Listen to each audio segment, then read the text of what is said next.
शंखनाद भ्रष्टाचार के खिलाफ सबसे आगे। नमस्कार दोस्तों, मैं मनोज विद्यार्थी आज मैं संत श्री आसाराम बापू जी के आश्रम में आ चुका हूं और आज ये कहा बहुत बड़ा ऐतिहासिक डिबेट होने जा रहा है और इस डिबेट का मुद्दा है महिला सशक्तिकरण और बच्चों में अच्छे संस्कार कैसे पनपे। इन सब मुद्दों पे मैं आज बात करूंगा। हमारे बीच खास मेहमान है, तो चलिए मैं अपने मेहमानों से आप सबको रूबरू कराना चाहता हूँ। मेहमानों से जानने की कोशिश करता हूँ वो कहाँ से आए और उनका नाम क्या है। आप कहाँ से आए? इंदौर से। ये इंदौर से आए हैं, इनके लिए एक बार जोरदार ताली। आप कहाँ से? मेरा नाम नावेश चंद्र साहू है, मैं छत्तीसगढ़ राजनांदगांव से आया। ये छत्तीसगढ़ से आए हैं, इनके लिए भी जोरदार ताली। सादर सुनील शर्मा मुंबई से। सादर सुनील शर्मा मुंबई से आए हैं, इनके लिए जोरदार ताली। रामबाल बेनवंशी नाला सोपारा मुंबई। ये नाला सोपारा से आए हैं मुंबई से, इनके लिए जोरदार ताली। निवेदिता अवस्थी लखनऊ। ये लखनऊ से आए हैं, इनके लिए जोरदार ताली। अब यहाँ पे दो आज के डिबेट में 2 महिला और 3 पुरुष है। देखते हम कैसी फाइटिंग चलती है डिबेट में जरा। तो सबसे पहला सवाल मैं आप लोगों से पूछना चाहता हूँ, आप बच्चों को क्यों मोबाइल देते हैं? क्यों देते हैं भाई? आप बच्चों को क्यों मोबाइल देते हैं? आजकल के माँ बाप के पास काम बहुत ज़्यादा हो गया है, उनकी अपनी व्यवस्था बहुत बढ़ गई है, जिसकी वजह से वो बच्चों को टालना चाहते हैं। माफ़ी चाहता हूँ मैं ये शब्द बोल रहा हूँ, वो टालना चाहते हैं अपने कामों को करने के लिए। इसकी वजह से वो बच्चों को एक साधन, इजी साधन मोबाइल लेके निकारा पाते हैं। क्या सही जवाब दिया गया? जोरदार ताली। मैं इस घटना पे एक बात बताता हूँ। मैं अहमदाबाद में कुछ दिन पहले एक सीरीज का शूटिंग कर रहा था और यहाँ पे कोई महादेव मंदिर ऐसा है बाजू में ही। वहाँ पे मैं गया था, एक फैमिली था, एक फैमिली में माता पिता और 2 बच्चे थे। जब मैं वहाँ पे गया गार्डन में देखा, पिताजी का डायरेक्शन था ऐसा और मोबाइल देख रहे थे। माता जी का डायरेक्शन था ऐसा और मोबाइल देख रहे थे। बेटी का डायरेक्शन था ऐसा, मोबाइल देख रहे थे और बेटा का डायरेक्शन ऐसा था, मोबाइल देख रहे थे। चारों थे लेकिन चारों आपस में बात नहीं कर रहे थे। चारों मोबाइल के घूम के चारों के साथ मोबाइल से बात कर रहे थे। अब बताइए, एक जगह होने के बावजूद भी वो आपस में बातें नहीं कर रहे, सब मोबाइल पर चैटिंग कर रहे हैं, मोबाइल पर लगे हुए। ये कहीं ना कहीं मोबाइल से हमारा परिवार क्या हो चुका है? टूट चुका है। हमारे बीच की यूनिटी क्या हो चुकी है? खत्म हो चुकी है। हमारे बीच का जो रिश्ता होता था, समय मिलता था, तो आपस में समाज में, गाँव में, घर में, परिवार में आपस में बात करते थे, चर्चा करते थे। लेकिन अब जो समय बचता है तो पूरा समय कहाँ लगाते हैं? ये मोबाइल हमारे लिए सबसे घातक हथियार है। बहुत ही अहम सवाल पूछा, इसके लिए आपको जोरदार ताली। आपके लिए क्या इसका एक और जवाब देंगे? भारत जहाँ संचार क्रांति का चौथा स्तंभ बन के आगे बढ़ रहा है और समूचा विश्व जहाँ टेक्नोलॉजी पर बात कर रहा है, तो आज मेरी नज़र में मोबाइल तकनीक हो चाहे कोई भी तकनीक हो, उसके 2 नज़रिए हो सकते हैं। एक तो हो सकता है नकारात्मक नजरिया, दूसरा हो सकता है सकारात्मक नजरिया।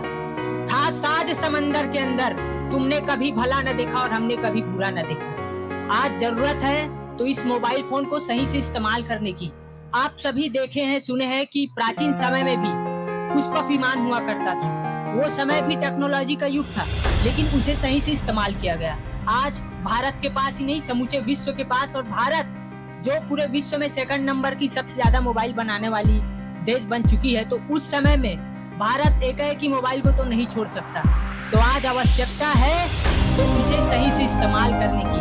हम सभी बड़े हो चुके हैं और संस्कारों के माध्यम से, चाहे वो सोशल मीडिया हो, आज आप देख सकते हैं, मेरे कई साथी बोलते हैं कि सोशल मीडिया खराब है, लेकिन मैं उन्हें बताना चाहूंगा कि आज यदि यह सोशल मीडिया ना होता तो दूर हुए हादसे के बारे में दूर पता न चलता, और आज राष्ट्र जो इतना सशक्त है, इतना जागृत है, उसके बारे में हमें देखने को नहीं मिलता और हमारा राष्ट्र इस स्थिति तक नहीं पहुंचता। आज मेरा देश के युवा कैसा होना चाहिए? उसके हाथों में, एक हाथ में तो क्रांति हो, संचार क्रांति हो, लेकिन दूसरे हाथ में संस्कार हो, तो राष्ट्र एक जिस तरीके से विकास कर रहा है वो एक अलग लेवल पे विकास करेगा। और बापू जो सपनों का भारत चाहते हैं वो इसी से बहुत शीघ्रता से संपन्न होगा। मैं अपने युवा साथियों को जो नशे से लिप्त हैं उनको एक लाइन बोलना चाहूंगा कि हंसते हुए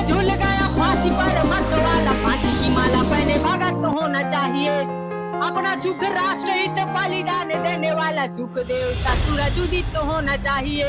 अरे राष्ट्र यज्ञ में लहू की आहुति चढ़ाने वाला शेखर सा साहसी मुदित होना चाहिए। और नशे की ललक से जाए भटक नहीं, युवा वर्ग नशे से सुगत होना चाहिए। नशे की ललक से जाए भटक नहीं, युवा वर्ग नशे से सुगत होना चाहिए। और संचार क्रांति का सही से इस्तेमाल कीजिए। कोई चीज गलत और सकारात्मक दोनों होते हैं, इस पर आप सकारात्मक नजरिए रख करके कदम बढ़ाएं। एक बार इनके लिए जोरदार ताली। कुल मिला के कहने का अर्थ यही था कि संस्कार सबसे ज्यादा कंपल्सरी है। अगर हमारे अंदर संस्कार आ जाए तो हमें क्या मोबाइल में देखना है, क्या नहीं देखना है, ये अपने हाथ की बात है। पिता भी कुछ सब माता पिता की बात नहीं कर रहा हूँ, कुछ ऐसे माता पिता है जो अपने बच्चे से छुटकारा पाने के लिए मोबाइल दे देते हैं। लेकिन एक माता पिता की जिम्मेदारी बनती है कि बच्चा उस मोबाइल में क्या कर रहा है, बच्चा उस मोबाइल में क्या देख रहा है, क्या नहीं देख रहा है, ये आप सबका कर्तव्य है। रिचार्ज कराने वाले भी आप ही हो।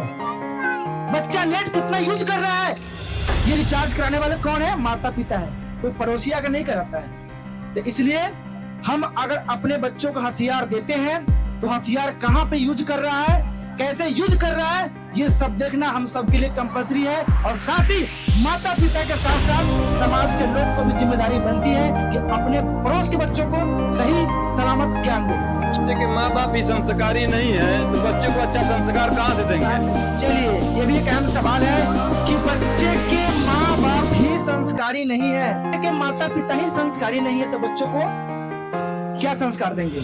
आज कहीं न कहीं आप सबको मानना पड़ेगा कि आज हमारे देश में बच्चे गलत नहीं है, गलत है तो पेरेंट्स और हम सब समाज के लोग हैं, क्योंकि बच्चों को संस्कार हम देना नहीं चाहते हैं। बच्चों के अंदर वेस्टर्न कल्चर की आंधी पनपाना चाहते हैं। अगर वेस्टर्न कल्चर की आंधी से खत्म करके भारतीय संस्कृति की अगर महक बच्चों को देंगे तो आज ये बच्चा संस्कार बनेगा और हमारे देश को आगे लेकर अवश्य जाएगा। ये हम सब की जिम्मेदारी है कि अपने बच्चों को, पड़ोस के बच्चों को हमें संस्कारवान बनाना कंपल्सरी है। कि जो गर्भ संस्कार सिखाया जा रहा है उसमें ये नहीं कि रामचरितमानस और गीता जो पढ़ते हैं तो जन्म लेता बच्चा थोड़ा छोटा ही रहता है, तभी से उसको बराबर श्लोक बोलते हैं। हमने इस मोबाइल के यूट्यूब पे देखा है। तो ऐसे जो जब माँ बाप संस्कारी रहेंगे तो बच्चा ऑटोमेटिक संस्कारी होगा। बहुत ही अहम सवाल बोला इन्होंने, बहुत ही उत्तम जवाब दिया इन्होंने कि बच्चों को संस्कार कहाँ से पनपना चाहिए, बच्चों को संस्कार कहाँ से देना चाहिए। अच्छा होता है ना, इतना मोह माया फंस जाते हैं कि बच्चों को चुप करने के लिए बोलते हैं बेटा मोबाइल ले, कार्टून दे। ऐसा होता है ना, बेटा मोबाइल ले, कार्टून दे। ट्विंकल ट्विंकल लिटिल स्टार, और पता नहीं कार्टून में नानी तेरी मोरनी को मोर ले गया, क्या क्या कार्टून में आते रहते हैं। गर्भवती महिला भी प्रेग्नेंट जो होती है वो क्या करती है? मोबाइल देखती रहती है, मोबाइल में फालतू चीज देखती रहती है।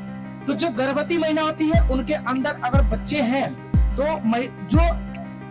जो चीज माँ बाप करते हैं वो चीज बच्चों को भी इफेक्ट पड़ता है। तो इसलिए इनका कहना है कि बच्चों को अंदर गर्भ से ही संस्कार मिलने चाहिए, तब वही बच्चा आगे चलकर एक देश के लिए अच्छा काम कर सकता है। इसका उदाहरण है, आप देख सकते हैं कि साधक के घर में ऐसे ऐसे ओजस्वी आत्मा कहाँ से आ रहा है? तो साधक ने साधना किया है, बापूजी ने उनको संस्कार दिए हैं, तभी जाकर इतना ओजस्वी आत्मा बापूजी के साधकों के घर में आ रहे हैं। बाकी निगुणों के घर में ऐसे बच्चे आ रहे, बदतमीज बच्चे आ रहे, क्यों? तो ये एक जीता जाता उदाहरण है। ये भारतीय संस्कृति पर जो आज हमारे देश पर प्रहार हो रहा है, जैसे वैलेंटाइन डे और ये जो हमने जो तुलसी पूजन के लिए 25 दिसंबर का मनाया, ये ईसाईकरण हमारे देश में काफी हो रहा है, उसकी रोकने के लिए हम इनसे पूछना चाहते हैं। चलिए, वेस्टर्न कल्चर की प्रहार से कैसे अपने आप को रोकना है? जो हमारी विदेशी कल्चर की परंपरा हमारे ऊपर हावी हो रही है, इसको कैसे जड़ से खत्म करना है? चलिए मैं आपसे पूछना चाहता हूँ। देखिए, भारतीय संस्कृति केवल भारत की नहीं है, एक सनातन की संस्कृति है। जब सिंधु घाटी की सभ्यता थी उससे पहले भी भारत की संस्कृति थी। चारों युग भारत की संस्कृति को बताता है, सनातन को बतलाता है। अब यदि 1000 ईसा पूर्व के बाद यदि हम ईसा मसीह के जन्म लेने के बाद जो 565 ऐसे कुछ ईसा पूर्व उनका जन्म हुआ था, उसके बाद से यदि ईसाई संस्कृति आ जाती और हमारे सनातन के संस्कृति पर अपना प्रत्याक्षेपण करने लगती है, कई कई नियम लाने लगती है कि हमारे संस्कृति में वाइन पीना जायज है, हमारे संस्कृति में ये करना जायज है, वो करना जायज है। तो कहीं ना कहीं भारतीय सनातनियों के मन में एक द्वेष उत्पन्न होगा, ये स्वाभाविक है, निश्चित तौर पे स्वाभाविक है। तो इससे बचा कैसे जा सकता है और हमारे सनातन को इससे पूर्ण रूप से अलग थलग कैसे रखा जा सकता है और सनातन एक अलग रूप में कैसा होगा, वो भाई साहब का प्रश्न है। तो इसका सीधा सा उत्तर ये है कि यदि हम अपनी भारतीय संस्कृति को समझना चाहते हैं तो सबसे पहले आप अपने ही धर्म ग्रंथों को देखिए, जहां से भारत की जड़ एवं विरासतता प्रारंभ होती है।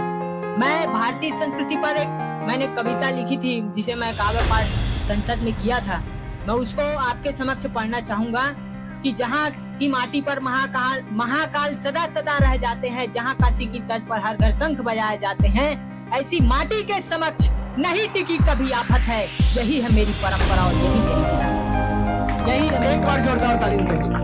तो आप इसके लिए तो निश्चिंत रहिए कि भारत की सनातन संस्कृति निश्चित तौर पर अड़िग रहेगी, अचल रहेगी, लेकिन वर्तमान में हमारे समक्ष एक प्रश्न चिन्ह है कि हम इस पर कैसा योगदान दे सकते हैं, हमारा कर्तव्य, हमारा दायित्व बोध क्या हो सकता है। तो आप अपने से ही प्रारंभ कीजिए कि आज आप हमारे छत्तीसगढ़ में आकर के देखिए, जसपुर कुनकुरी में एशिया का दूसरा सबसे बड़ा मोनोनाइट चर्च है और वहाँ आदिवासियों को बहला फुसला करके उन्हें कुछ चंद रुपयों को लालच दे करके उन्हें धर्मांतरण किया जा रहा है। इस पर सरकार भी निस्तब्ध है और स्तब्ध है, इसलिए क्योंकि छत्तीसगढ़ में चुनाव का माहौल है, उन्हें अपना वोट बैंक है। लेकिन मैं किसी भी सरकार पर प्रत्यारोपण किए बिना यह कहना चाहूंगा कि भारत की संस्कृति, भारत की विरासतता को इन चंद रुपयों में नहीं खरीदा जा सकता। जब तक हमारे भारत में बापूजी जैसे संत हैं, उन्होंने भजन करो भोजन पाओ जैसे कई प्रकार के योजनाओं के माध्यम से, एक भक्ति आंदोलन के माध्यम से बापूजी ने जो सूत्रपात किया है,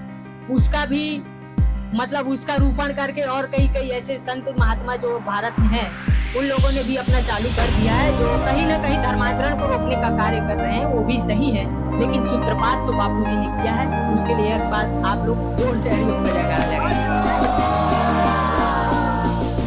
देखो इन्होंने जो जवाब दिया, सबसे पहले हम सबको अपने आप से शुरुआत करना पड़ेगा। हम दूसरे को ब्लेम करते हैं कि ऐसा कर रहा है, वैसा कर रहा है, सरकार ये कर रहा है, वो कर रहा है। अरे सरकार तो गलत कर रहा है, लेकिन हम क्या कर रहे हैं, ये भी जिम्मेदारी हमारी होनी चाहिए।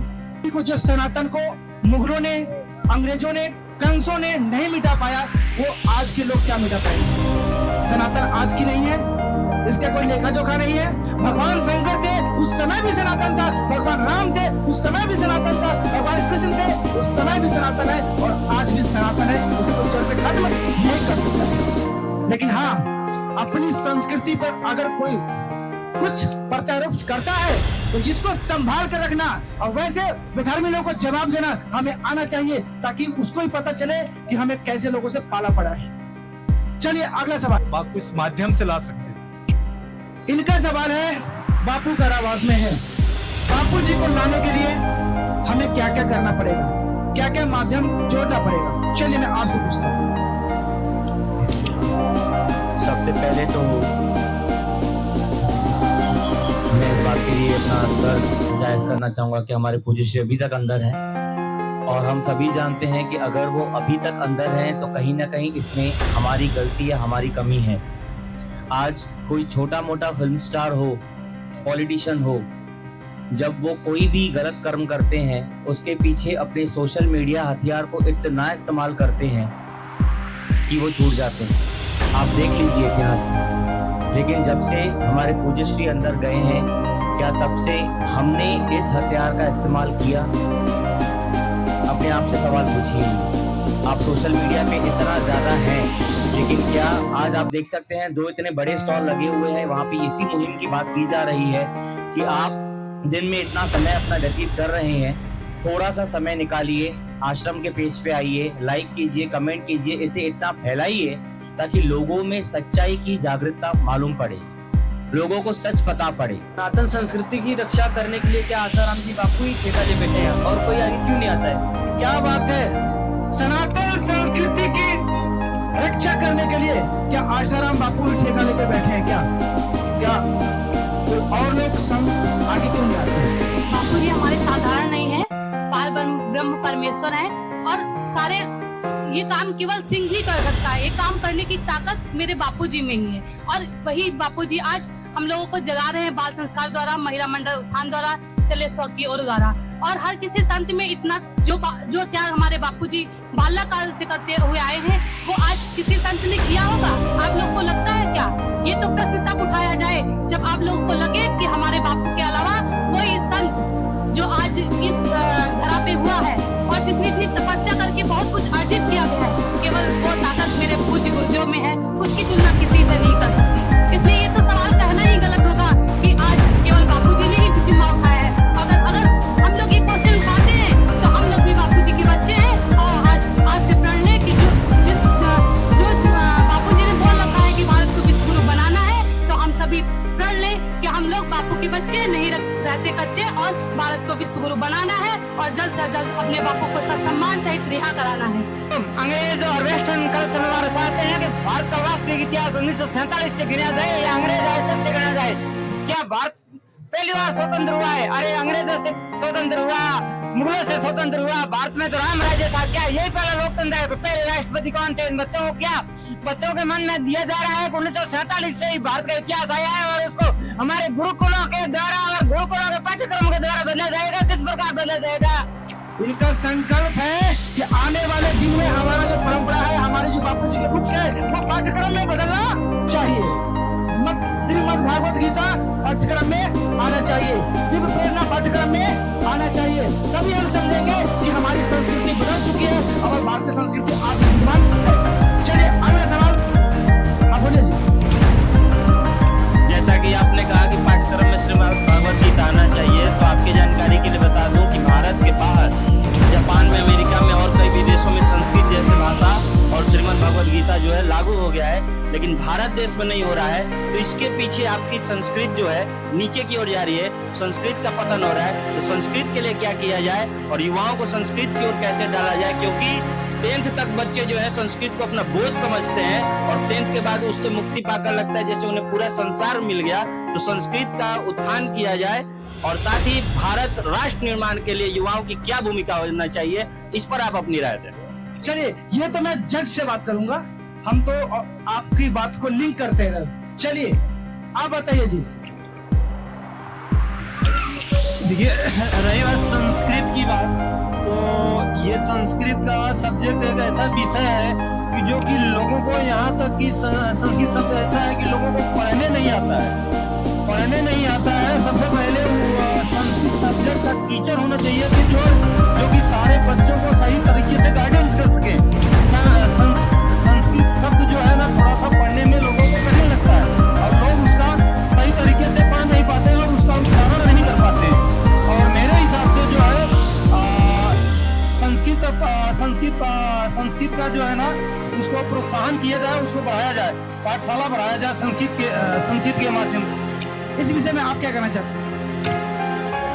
छोटे बच्चे अगर आज इस भाषा की आलोचना कर रहे हैं, इसे पसंद नहीं कर रहे हैं, तो मैं आपसे सवाल पूछना चाहूंगा अपने बच्चों के लिए, आपके बच्चों के लिए, कि अगर आपके बच्चे ट्विंकल ट्विंकल लिटिल स्टार को बहुत चाहते हैं, नानी मोरनी को बहुत चाहते हैं, तो क्या आपको दिखाई नहीं दे रहा कि आप जब भी मोबाइल ओपन करते हैं वहाँ पे उन बच्चों के लिए वही चीज उपलब्ध है? क्या हम में से, भले हमें नहीं आता होगा, जिन्हें आता होगा ये बनाना, क्या उन्होंने कभी संस्कृत भाषा में इस तरीके की चीजें बनाई जिससे जो बच्चों को अपनी तरफ आकर्षित करें, जिससे बच्चों का ध्यान उस चीज पे जाए और बच्चा वो सीखते सीखते बड़ा हो? हम पहले बच्चों को सिखाते अंग्रेजी है, हिंदी के गाने सिखाते हैं और बाद में हम उनसे उम्मीद करते हैं कि वो बच्चे इनको पसंद करेंगे। ऐसा नहीं होने वाला, बिल्कुल भी नहीं होने वाला। अगर हम चाहते हैं कि हमारे बच्चे संस्कृत भाषा को पसंद करें, सीखें, क्या आप में से, हम में से, हमने कभी कोशिश की संस्कृत में कुछ भी बात करने की, संस्कृत में कुछ चला के देखने की, सब बच्चों के सामने कोई किताब लेके बैठ के पढ़ने की कोशिश करने की? भले ही हमें नहीं आता होगा, बच्चे सबसे पहले हमसे सीखते हैं। हमारे पास जो साधन है उससे सीखते हैं। वो बच्चे हैं, सीख रहे हैं। अगर उन्हें उसी वक्त सिखा दिया गया तो धीरे धीरे एक वक्त ऐसा आएगा, समय लगेगा, लेकिन एक वक्त ऐसा आएगा कि संस्कृत भाषा हमारे बच्चों की सबसे प्रिय भाषा हो। ये बदलाव हमें लेके आना है, समय लगेगा, लेकिन ये लेके आने का उत्तरदायित्व तो हमारे हाथ में है। चलिए, जहां तक मुझे लगा, इनके सवाल भी जवाब भी मैंने सुना, मुझे ऐसा लग रहा है कि संस्कृत भाषा को ऊपर के लेवल पे पहुंचाने के लिए हम सबको संस्कृत भाषा को रूटीन में लाना पड़ेगा, बोलचाल की भाषा में लाना पड़ेगा। अभी छोटे छोटे, हाँ बोलिए। हाँ बोलिए। संविधान में संस्कृत भाषा का उल्लेख है कि नहीं, आप लोग बताइए। नहीं है बोल रहे, भाषा की सूची में नहीं है, तो उसको लाने के लिए हमें प्रयत्न करना है, इसीलिए बोल रहे हैं। चलिए आप क्या बोलेंगे आप?